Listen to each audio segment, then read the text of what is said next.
ಚರ್ಚೆಯಲ್ಲಿ ಕಾಂಗ್ರೆಸ್ನ ವಕ್ತಾರರು ಕಶ್ಯಪ್ ನಂದಾ ಅವರಿದ್ದಾರೆ. ಸರ್ ನಮಸ್ಕಾರ, ಕಾರ್ಯಕ್ರಮಕ್ಕೆ ಸ್ವಾಗತ. ಇದರ ಜೊತೆಯಲ್ಲಿ ಬಿಜೆಪಿ ವಕ್ತಾರರು ಚಿನಾರಾಮ ಅವರಿದ್ದಾರೆ, ಜೆಡಿಎಸ್ನ ವಕ್ತಾರರು ಅಶ್ವಿನ್ ಗೌಡ್ರು ಇದ್ದಾರೆ.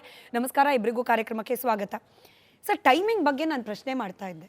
ಅದರಲ್ಲೂ ಸುರ್ಜೇವಾಲಾ ಅವರು ಬಂದು ಇದೀಗ ಶಾಸಕರು ಸಚಿವರ ಮೌಲ್ಯಮಾಪನವೋ ಅಥವಾ ಮಾತುಕತೆಯೋ ಈ ಸಂದರ್ಭದಲ್ಲಿ ನಡೆಸ್ತಾ ಇರೋ ಹಿಂದಿನ ಉದ್ದೇಶ ಏನು ಅಂತ, ನಡೆಸಬಾರ್ದು ಅಂತಲ್ಲ, ಬಟ್ ಉದ್ದೇಶ ಏನು ಅಂತ ನೋಡಿ. ನಮ್ಮ ಸರ್ಕಾರಕ್ಕೆ 2.5 ವರ್ಷ ಆಗ್ತಾ ಬಂತು. 2.5 ವರ್ಷದಲ್ಲಿ ನಾವು 580 ಪ್ರಾಮಿಸಸ್ನ ಜನರ ಮುಂದೆ ಇಟ್ಟಿದ್ವಿ. ಏನೇನು ಫುಲ್ಫಿಲ್ ಮಾಡಿದ್ದೀವಿ ಅಂತ ಪಕ್ಷದ ವತಿಯಿಂದ ಒಂದು ಫೀಡ್ಬ್ಯಾಕ್ ತಗೊಳ್ಳೋದೊಂದು ನಾವು ಜೈಪುರ ಅಧಿವೇಶನದಲ್ಲಿ ಒಂದು ರೆಸಲ್ಯೂಷನ್ ಪಾಸ್ ಮಾಡಿದ್ವಿ. ಅದರ ನಿಟ್ಟಿನಲ್ಲಿ AICC ಇನ್ಚಾರ್ಜರು ಸುರ್ಜೇವಾಲಾ ಅವರು ಬಂದು ಆ ಫೀಡ್ಬ್ಯಾಕ್ನ ಕಲೆಕ್ಟ್ ಮಾಡಿಬಿಟ್ಟು ಏನೇನು ಫುಲ್ಫಿಲ್ ಮಾಡಿದ್ದೀವಿ, ನಾವು ಜೈಪುರ ಅಧಿವೇಶನದಲ್ಲಿ ನಾವೇನು ರೆಸಲ್ಯೂಷನ್ನ ನಾವು ಅಡಾಪ್ಟ್ ಮಾಡ್ಕೊಂಡಿದ್ವಿ ಅದನ್ನು ಆ ನಿಟ್ಟಿನಲ್ಲಿ ಕೆಲಸ ಮಾಡ್ತಿದ್ದೀವ, ಆ ನಿಟ್ಟಿನಲ್ಲಿ ಏನೇನು ಮಾಡಿದ್ದೀವಿ ಅನ್ನೋ ಒಂದು ಫೀಡ್ಬ್ಯಾಕ್ ತಗೊಳ್ಳೋ ಪ್ರೋಗ್ರಾಮ್ ಇದು ಹೊರತು ಏನು ಅವ್ರನ್ನ ಆ ಚರ್ಚೆ ಈ ಚರ್ಚೆ ಮಾಧ್ಯಮದವ್ರು ಹೇಳ್ತಿರೋ ಚರ್ಚೆಗಳು ಒಳಗಡೆ ಏನು ನಡೆದಿಲ್ಲ. ಸುರ್ಜೇವಾಲಾ ಅವರೇ ಹೇಳಿದ್ರು ಯಾವ್ಯಾವ ಕ್ಷೇತ್ರದಲ್ಲಿ ಏನೇನು ಕೆಲಸ ಪೆಂಡಿಂಗ್ ಇದೆ ಅಂಥವ್ರನ್ನ ಕರೆಸಿ ಮಾತುಕತೆ, ಸಮಥಿಂಗ್ ಲೈಕ್ ದಟ್. ನೋಡಿ, ಎಲ್ಲಾರನ್ನೂ ಕರೆದಿದ್ದಾರೆ. ಒಂದೊಂದು ಕ್ಷೇತ್ರಕ್ಕೆ. ಹೌದು, ಇವಾಗ ಫಾರ್ ಎಕ್ಸಾಂಪಲ್ ಯಾರ್ದೋ ಒಬ್ರು ಕ್ಷೇತ್ರಕ್ಕೆ ಗ್ರಾಮೀಣ ಭಾಗದಲ್ಲಿ ಅವ್ರದ್ದು ಏನೋ ಅವರು ಚುನಾವಣೆ ಟೈಮಲ್ಲಿ ಅವರು ರೈತರಿಗೋ ಇಲ್ಲ ಅಲ್ಲಿ ಹೋರಾಟಗಾರರೋ ಇಲ್ಲ ಸಿವಿಲ್ ಸೊಸೈಟಿಯವ್ರಿಗೂ ಒಂದು ಪ್ರಾಮಿಸ್ ಕೊಟ್ಟಿರ್ತಾರೆ. ನಾನು MLA ಆದ ತಕ್ಷಣ ನಮ್ಮ ಸರ್ಕಾರ ಬರುತ್ತೆ, ನಾನು ಈ ನೀರಾವರಿ ಯೋಜನೆಯನ್ನು ತೊಗೊಂಬರ್ತೀನಿ. ಆ ನೀರಾವರಿ ಯೋಜನೆಗೆ ಒಂದು ಇಲ್ಲಾಂದ್ರೆ ಒಂದು 500,000 crores ಬಡ್ಜೆಟಲ್ಲಿ ಇಡಿಸ್ಬಿಟ್ಟು ಅಪ್ರೂವ್ ಮಾಡಿಸ್ಬೇಕು. ಆ ಒಂದು ಬಿಗ್ ಟಿಕೆಟ್ ಪ್ರಾಜೆಕ್ಟ್ಗಳನ್ನ ಅಪ್ರೂವ್ ಮಾಡಿಸ್ಕೋಬೇಕು ಅನ್ನೋ ಒಂದು ನಿಟ್ಟಿನಲ್ಲಿ MLAಗಳು ಕೆಲಸ ಮಾಡ್ತಿರ್ತಾರೆ. ಏನೋ ಡಿಲೇ ಆಗಿರ್ಬೋದು. ಆ ಡಿಲೇ ಆಗಿರೋದನ್ನು ಸ್ವಲ್ಪ ನಾವು ಈ ಮೀಟಿಂಗಲ್ಲಿ ಹೇಳ್ಬಿಟ್ಟು ಮಾಡಿಸ್ಕೋ. ಯಾಕಂದರೆ ಎಲ್ಲ ಡಿಮ್ಯಾಂಡ್ಗಳಿಗೂ ಎಲ್ಲ ರಿಕ್ವೆಸ್ಟ್ಗಳಿಗೂ DCM ಸಾಹೇಬರು CM ಸಾಹೇಬರು ಸ್ಪಂದಿಸಿ ಅವರವರ ರಿಕ್ವೆಸ್ಟನ್ನು ಫುಲ್ಫಿಲ್ಲು 2 ವರ್ಷದಲ್ಲಿ ಮಾಡಿದ್ದಾರೆ, ಮುಂದೆನೂ ಮಾಡ್ಕೊಂಡು ಬರ್ತಾರೆ. ಪ್ರತಿ ವಿಧಾನಸಭಾ ಕ್ಷೇತ್ರವಾರು ನೀರಾವರಿ ಯೋಜನೆ ಇರ್ಬೋದು, ರಸ್ತೆ ಇರ್ಬೋದು, ಮತ್ತು ಹಾಸ್ಪಿಟ್ಲ್ ಇರ್ಬೋದು, ಶಾಲಾ ಕಾಲೇಜ್ ಇರ್ಬೋದು, ಎಲ್ಲ ಯೋಜನೆಗಳಿಗೂ ಎಲ್ಲ 138 ಪ್ಲಸ್ ವಿರೋಧ ಪಕ್ಷದವ್ರಿಗೂ ದುಡ್ಡು ಕೊಟ್ಕೊಂಡು ಅನುದಾನ ಕೊಡ್ಕೊಂಡು ಬರ್ತಿದ್ದಾರೆ. ಅಲ್ಲೊಂದು ಇಲ್ಲೊಂದು ಏನೋ ಒಂದು ಸ್ಪಿಲ್ ಓವರ್ ಆಗಿ ಏನೋ ಬಂದಿರಲ್ಲ. ಆ ರಿಕ್ವೆಸ್ಟ್ನ ಸುರ್ಜೇವಾಲಾ ಅವ್ರ ಮುಂದೆ ಬಂದು ಹೇಳಿರ್ಬೋದು, ಹಂಗನ್ಬಿಟ್ಟು ಹೇಳಿಲ್ಲ ಅಂತ ಹೇಳ್ತಾ ಇಲ್ಲ.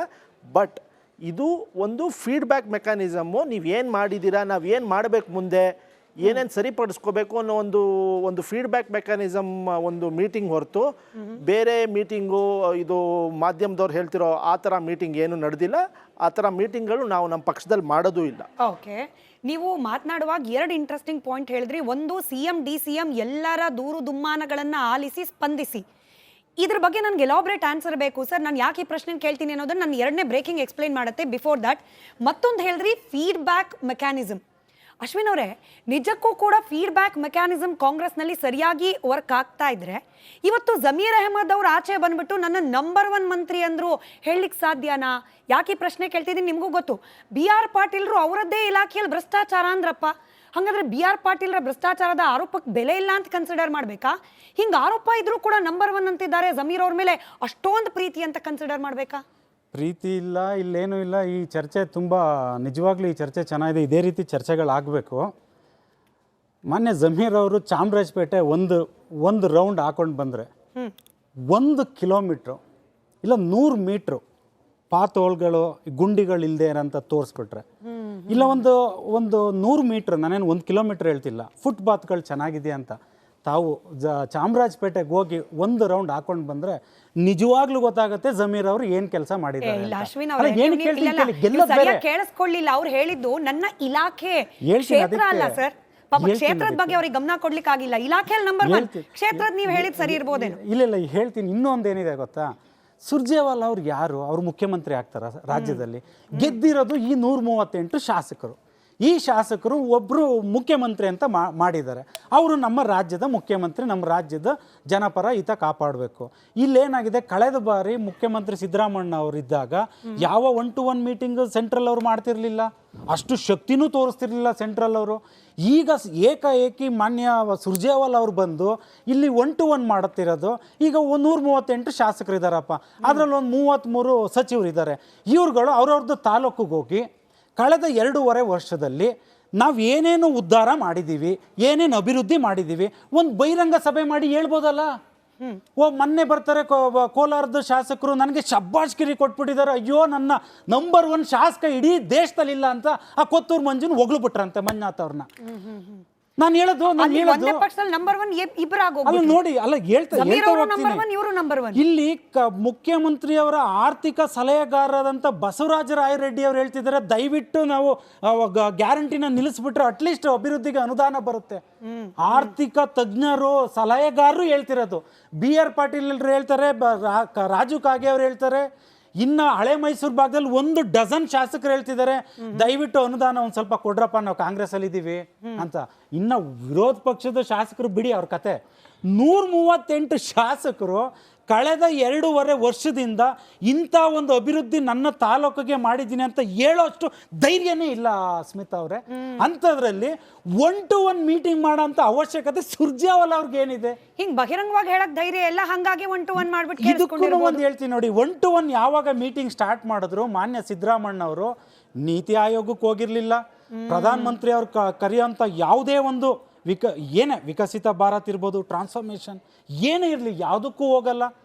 ಪಕ್ಕದ ಪಿನರಾಯಿ ವಿಜಯನ್ ಅವರು ಹೋಗ್ಬಿಟ್ಟು ಬರ್ತಾರೆ, ತಮಿಳ್ನಾಡವ್ರು ಸ್ಟಾಲಿನ್ ಅವ್ರು ಹೋಗಿ ಬರ್ತಾರೆ, ಆಂಧ್ರ ಪ್ರದೇಶದ ಚಂದ್ರಬಾಬು ನಾಯ್ಡು ಹೋಗಿ ಬರ್ತಾರೆ, ತೆಲಂಗಾಣದ ರೇವಂತ್ ರೆಡ್ಡಿ ಅವ್ರು ಹೋಗಿ ಬರ್ತಾರೆ, ಮಹಾರಾಷ್ಟ್ರದವ್ರು ಹೋಗಿ ಬರ್ತಾರೆ. ನಮ್ಮ ಮುಖ್ಯಮಂತ್ರಿ ಉಪಮುಖ್ಯಮಂತ್ರಿ ಯಾವತ್ತಾದ್ರೂ ಹೋಗಿ ದೆಹಲಿಗೆ ಹೋಗಿ ಫಂಡ್ಸ್ಗಳನ್ನ ಕೇಳಿದಾರ?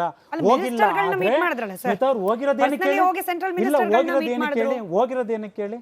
ಹೋಗಿರೋದಿಷ್ಟೇ. ಸುರ್ಜೇವಾಲಾ ಅವರು ಕಳೆದ 15 ದಿನದಿಂದ 1-to-1 ಮೀಟಿಂಗ್ ಮಾಡ್ತಿದಾರಲ್ಲ, ಅದಕ್ಕೆ ದೆಹಲಿಗೆ ಹೋದ್ರು. ದೆಹಲಿನಿಂದ ಸ್ಟೇಟ್ಮೆಂಟ್ ಕೊಟ್ಟರು. ದೆಹಲಿಯಿಂದ ನಾನು ಏನೇನು ಅನುದಾನ ತರ್ತಿದ್ದೀನಿ, ಏನೇನು ಅಭಿವೃದ್ಧಿಗೆ ಆಗಬೇಕು ಅದನ್ನ ಮಾತಾಡಲಿಲ್ಲ. ಮುಂದೆ ನಾನು ಇನ್ನೂ 2.5 ವರ್ಷ ನಾನೇ ಮುಖ್ಯಮಂತ್ರಿ. ಅಂದ್ರೆ ಸಿದ್ದರಾಮಯ್ಯನವರ ಕೌಂಟರ್ ರಿಯಾಕ್ಷನ್ ಇದ್ದಿದ್ದು ಸುರ್ಜೇವಾಲಾ ಅವ್ರಿಗೆ ಅಂತ ಆಯ್ತು ನಿಮ್ಮ ಮಾತಿನ ಅರ್ಥ. ಎಕ್ಸಾಕ್ಟ್ಲಿ. ಅದಕ್ಕೆ ನಾನು ಈ ರೀತಿ ಚರ್ಚೆಗಳಾಗಬೇಕು. ಇದನ್ನ ನಿಜಾನ ಸುಳ್ಳು ಅವ್ರು ಹೇಳಬೇಕು. ನಾನು ಅದಕ್ಕೆ ಐ ಕ್ಯಾನ್ ಕೌಂಟರ್ ದಿಸ್. ಒಂದು ನಿಮಿಷ ಮಾತಾಡ್ಬಿಡ್ತೀನಿ. ಇವ್ರು ನಮ್ಮ JDS ಸ್ನೇಹಿತರು ಹೇಳಿದ್ರು, ಏನಪ್ಪ ಡೆಲ್ಲಿಗೆ ಹೋಗ್ಬಿಟ್ಟು ಏನೇನು ಯೋಜನೆಗಳಿಗೆ ಹಣಕಾಸು ಕೇಳಿದ್ರು ಅಂತ ಏನು ಮಾತಾಡಲಿಲ್ಲ ಅಂತ. ಮಾಹಿತಿ ಕೊರತೆ ಇದೆ ಅನಿಸುತ್ತೆ ನಮ್ಮ JDS ಮಿತ್ರರಿಗೆ.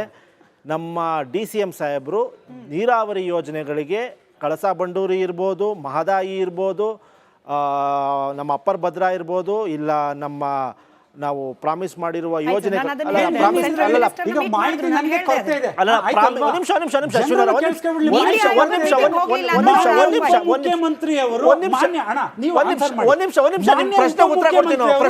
ಹೋಗಿ ನೀರಾವರಿದು ಯೋಜನೆನ ಏನ್ ತಗೊಂಡ್ ಬಂದಿದ್ರೆ ಜನರ ಮುಂದೆ ಭದ್ರಾ ಮೇಲ್ದಂಡೆ ಯೋಜನೆಗೆ, ನೀರಾವರಿ ಯೋಜನೆಗೆ ಕೊಡಬೇಕಾದ ಅನುದಾನವನ್ನು ಇಲ್ಲಿವರೆಗೆ ಯಾಕೆ ಕೇಂದ್ರ ಸರ್ಕಾರ ಬಿಡುಗಡೆ ಮಾಡಿಲ್ಲ? 5,300 ಕೋಟಿ ಇದೇ ಬಸವರಾಜ ಬೊಮ್ಮಾಯಿ ಅವರು ಸಿಎಂ ಆಗಿದ್ದಾಗ